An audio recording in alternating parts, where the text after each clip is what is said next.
welcome back. So today's Friday. A few announcements that I do want to make before I start my presentation. One is today, all grades are going to be going in for your progress report, and progress reports will be run today around 4:45. So especially in my class, if you have something that you see is missing or incomplete, make sure to one, submit that assignment. It might just not have submitted to me. So make sure that they're submitted. And two, make sure that you have opened your My Documents tab. For whatever reason, I do see that some of you guys are in progress, but it doesn't allow me to see the work that you've done. So make sure that you've submitted everything so that then I can grade them. Make sure to just go through and look through your gradebook, both in Hack and in Schoology. In Hack, you'll see your grades. In Schoology, you'll see notes that I've made on those specific assignments. So make sure that you check those today. And if for whatever reason, it's going to be past 4:55. Please send me an email. Let me know that you've put in those assignments or whatever it was that you were missing, so that I can put those grades in for you. Granted, if it's after 4:45 p.m. today, they're not going to be on the progress report. But if it's before 4:45 p.m. today, they will be on the progress report. So make sure that you are finishing up those grades and submitting those. That's another reason why I'm doing a video today instead of meeting with you guys, so that then I have the time to be able to put those grades in and make sure that you guys are on track. I will be on the Zoom calls today. So if you need help on an assignment, or if you're just struggling with something, do not hesitate to hop on the Zoom call. I am here to help you. But I did want to get through these, both of these principles and elements of design so that we could go ahead and start doing stuff next week. I didn't want to have to spend a week and a half working on just giving you guys this information. So I'm going to go ahead and go through the principles of design today. I did want to let you know that on Monday, we will be taking a quiz. It'll be a short quiz like on Kahoot, just to make sure that you guys have watched the videos. But yeah, let's go ahead and get started. So the first principle of design is unity. So this is relating the design elements to the idea being expressed in a painting. It reinforces the principle of unity. So for example, a painting with an active, aggressive subject would work better with a dominant oblique direction, coarse, rough texture, angular lines, etc. Whereas a quiet, passive subject would benefit from horizontal lines, soft texture, and less tonal contrast. I know that that's kind of hard to understand, but I'm going to show you pictures that will show you those things. Unity in a painting also refers to the visual linking of various elements of work. Okay, so now we're going to look at some pictures and we're going to talk about them. So here you see the unity. Earlier it was talking about a painting with an active, aggressive subject would work better with a dominant oblique direction, coarse, rough texture, angular lines, etc. Whereas a quiet, passive subject would benefit from horizontal lines, soft texture, and less tonal contrast. So when we look at this, we see that this has some horizontal lines. It is a softer image, so it has softer colors. The textures aren't very harsh. And so the unity comes from if we had the fact that these all look relatively the same. And I'm not talking about the trees and I'm not talking about the shadows. I'm just talking about the picture in and of itself. If it had a really harsh color like neon pink, it would look really weird, right? Or if it had a really rough texture like normal tree bark, it would look really weird. That if it had those specific things that pop out, that is actually a different principle of design. But it is important to know that the unity means that everything in this image relates in some way to another piece of this image. Okay, so that is unity. We can look at another picture just to give a better example. So here's a picture of 4 ice cream cones. As you can see, they're all in their little place.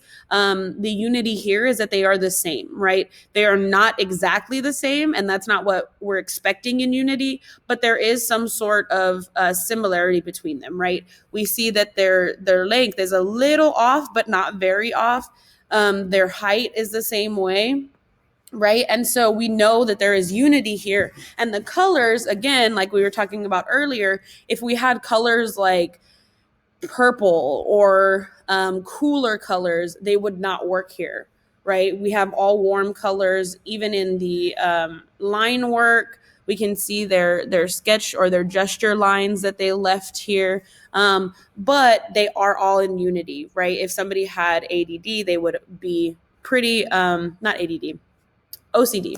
If somebody had OCD, they would be pretty satisfied with this image. So the next principle of design is movement. So obviously we see that these little triangles making a line are not moving, unfortunately, but we can tell that there is some sort of movement. We get the idea that there is some sort of movement within this image, right? We see them growing or being closer to us and being large, and then moving away from us and getting smaller. Even though the triangles themselves are not moving, this is not a GIF. It is just the fact and the way that they are moving through space. In the video yesterday for Line, there was a part where he talked about a specific line that was thick and thin, and it shows movement because it just goes right. And so you can see that this shows movement as well. We'll look at another picture here. So again, with the curved lines, right? The curved lines are what shows movements. So here we see a big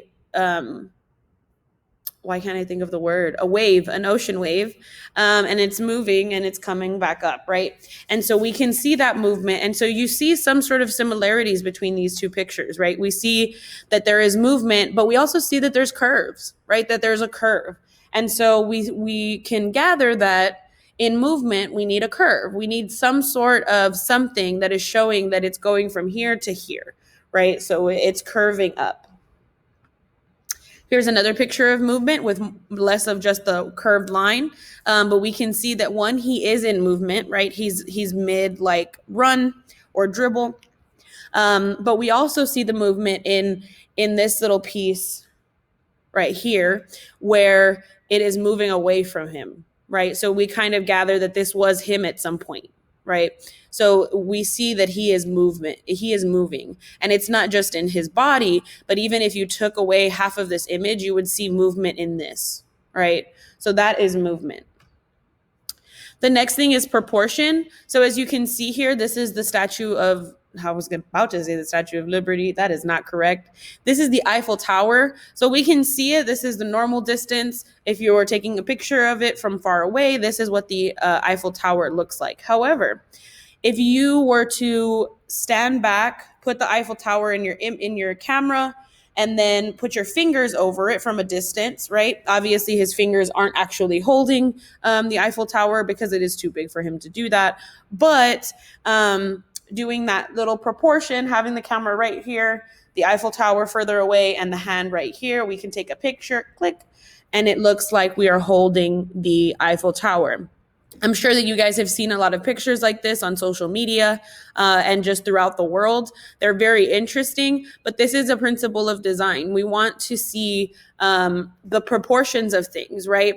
Obviously, you can't build a desk that's going to be 2 times too big, because when someone sits on it, they're going to be probably about this short and they're going to look very small. You might want to actually do that, though, if you're doing a show where your people are little or they're supposed to be little. It's a great way of showing proportion by making things larger to make those people look smaller. And that is something that is done. Also, you can see here the proportion of this building next to the Eiffel Tower. It is so much smaller than it. And so you can also do that in design, because the way that we think about it is that if there's something big on stage, right? So as an example, we can say maybe there's a big staircase, right? In order to make something look bigger than it actually is, you want to make something look smaller next to it, right? So this is a perfect example of that. If I wanted to say, oh yeah, we're near the Eiffel Tower, but I can't build the entire Eiffel Tower on our stage, I can build a piece of it. I can build this little corner of it and say, this is the Eiffel Tower. And it's just that piece of it, but the proportion of it shows that it's real and that it's actually there, right? It's not a distance away. And if it were a distance away, I can make it a distance away. Here's another example of proportion. You have a big ball next to a small little stool. The big ball in turn makes the stool look smaller, even though it's a normal size stool. But the proportions of things really do show you that difference in size, in weight, in height, all those things. So we like to add them into our designs to show those proportions. Here's another example, and this is exactly what I was talking about a second ago, where if you want to make things big, James and the Giant Peach is a great example of that, right? We have a child who is supposed to be going into this giant peach. Obviously, you're not going to make an entire giant peach if it's too big for your stage. Maybe you just make half of it. But you make it very large to make him look very small and the peach look very large as well, right? And so when you were watching that, if you were watching that on stage and there's this giant peach that came out and there's this little kid, one, you would think that he's little and he's a child or he's small. And two, you would think that the peach is very big or that he is small enough that the peach is very big. Does that make sense? And so when you do things like Seussical or Cat in the Hat, different shows like that where you have to have children or bigger proportions, you just make everything bigger and it makes everybody look smaller. So this is a great example of that. This is a clothespin that is over like a mound. So it kind of looks like the clothespin is actually just pinching the ground, but this was actually built over this little hill to make it look like it's pinching the ground. And you can see the people over here, they look very small compared to that clothespin. So the next thing is emphasis, and that's what I was talking about earlier, and you'll see in a second that the pictures do coincide with emphasis as well. So emphasis here, as you can see, there's one line that we see that pops out to us more than the others, and the reason for that is because it's different. Right? We see these other lines over here and they're blue, and we see the circle here and it's also blue. We can tell by the reflection here. And so we see all these lines, they all look the same. They're literally exactly the same. And then we get to this, right? Kind of irks me, throws my OCD off a little bit, bothers me, but that is emphasis, right? If I had another example of emphasis would be weddings. Right? You have a wedding, you have your bride and your bridesmaids, but your bridesmaids all wear the same color, right? They all wear purple maybe. But then when you're taking pictures, there's an emphasis on the bride. Why? Because she's wearing white. She's the only one wearing white. And it's a unspoken rule that you always or that you would never wear white to a wedding unless you're the bride. Right? And that is because we want emphasis on the bride. So that is the best like real world example that I have for emphasis. You always want to have, or you don't always want to have something, but if you do have like a line of characters that are an ensemble, but you have one character who is supposed to be a main character, you might want to give him a different colored tie, or you might want to give him different colored shoes, something that will emphasize that he is different. He is somehow more important.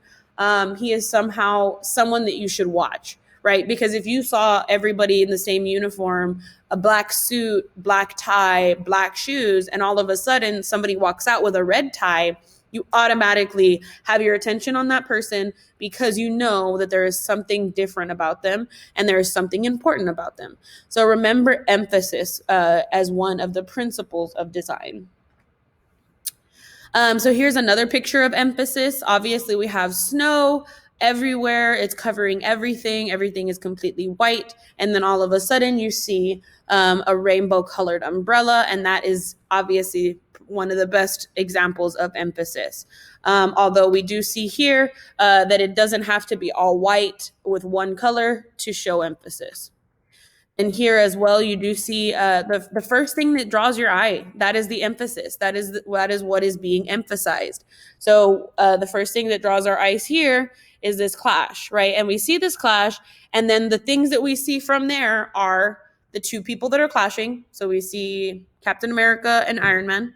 Then after that, we kind of go from there, right? We start to look down. We can see Spider-Man, Deadpool. We can see the Green Lantern question mark. We can see all these other characters, but the first thing that we see, the first thing that draws our eye is that, right? That big bright clash, right? So that is emphasis. So we're back to this image, and the emphasis here, as you might expect, is the trees, right? They're the first things that you see. They are in the forefront of the image, so they're the closest to us. And you can see their texture, right? Nothing else has texture. Nothing else has texture. These trees are the only things that have texture, and that is where the emphasis is. Everything else just kind of falls into the background, and we are automatically drawn to that texture on the trees. And you can see that this texture isn't very, like, there's not that much detail in this texture, but it's still there, right? And so you can see that there is that texture of the trees. So the next thing is balance. Balance in design is similar to balance in physics. A large shape close to the center can be balanced by a small shape close to the edge. A large light toned shape will be balanced by a small dark toned shape. The darker the shape, the heavier it appears. So I'm going to say that last part again. The darker the shape, the heavier it appears. Okay. So now we're going to look at some pictures of balance. So we see some swans, right? And it's pretty much symmetrical. We can see that if you split right here in the middle, either way, you will have the same picture of the swan, just reversed or mirrored, right? So that is balance. Another example of balance is this picture here, right? It's not completely symmetrical. If you cut it in half, you will not have a completely symmetrical image. However, we talked about a second ago, it says the darker the shape, the heavier it appears, right? So we have a girl in pink, right? But then we have a girl in red, and she's a little bit further away. She's a little bit smaller because she's further away. But because she's wearing a darker color, she seems heavier, right? So we automatically just like the balance of this. And then also, since she is a little bit further away and smaller, there are more things. There are more things on this side of the picture, right? To kind of balance that out, right? So we like that balance. We like to see that there is something on both sides of a stage, of an image, anything. Here's another example. So we do have LeBron James here walking away, but although there isn't two images here, we do have these words, right? If they had put these words on this side, the image would have been too heavy on one side. So even putting words on the other side, even putting smaller things that aren't necessarily the same exact height or weight, can still balance out an image, right? And some of you guys might already kind of feel that way when you're writing something on notes and you have this whole side and nothing's on this side. I don't know. I'm kind of like that, where I'm like, oh, let me just write on this side too to balance it out. But that is balance. Here's another image that is a perfect example of balance. This is on a stage, right? So we never want to just have one side with everything in it. It makes the stage lopsided. It feels like it's heavier on one side and not as heavy on the other. So here we see a man sitting here. So this is probably his playing space where he acts most of the time. But in order to offset that and to balance it out, we put a tree on this side. And it may not be the same like thickness as he is. Obviously, he's thicker than the tree, but the tree is taller than him. So even if you like trade in, okay, this is heavier, but I don't want something heavy on this side, I'm just going to get something taller, that works, right? Because even though they're not the same exact height size, they kind of are. Like if you think of like surface area and things like that, they're relatively the same. So that's a perfect image of balance here on a stage. So to wrap up and just bring it all together, the elements of design were line, shape, texture, space, and color. And then the principles of design were unity, movement, scalar proportion, emphasis, and balance. Okay? So that is it for principles and elements of design. Once again, guys, I do want to let you know that progress reports are going in today at 4:45 p.m. So make sure that you are putting in those grades, submitting things that aren't submitted, doing assignments that you haven't done. I have put all of the grades in, so make sure that you check your grade on Hack as well as on Schoology, because on Schoology I did leave some notes for you guys. But again, I will be on Zoom today to help you guys out if you need help with past assignments, or if you need further explanation on any of the things that I talked about today in today's video. Now you are able to do your check-in, so go ahead and do your check-in. That is your attendance for today, so that is of the utmost importance that you do that. But besides that, guys, that is it for today. Thank you guys for watching this video. There will be a quiz on Monday. It'll be very short, and I will ask you questions on both the principles and the elements of design. And then we can go ahead and start on assignments and getting our hands dirty with some design work.